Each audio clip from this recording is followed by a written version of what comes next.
Eso es el holograma que Dito tú po tayo vas sa a tren, punta po tayo sa Grada Pamilya.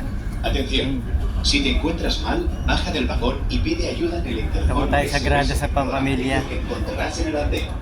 Yan po ay araw ng Martes.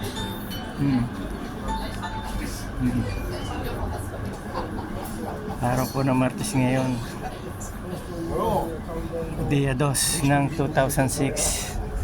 Pasyal po ulit tayo, update po ulit tayo sa Sagrada Pamilya, guys. Yan, sige po guys.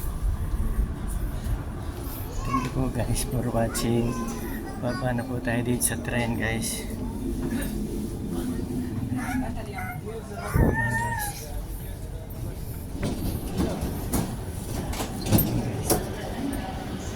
Ito po guys. Ito po tayo sa parada ng tren. Sagrada Pamilya, guys. Yan. Sige po guys. Thank you po guys for watching. Ito po yung tren, oh.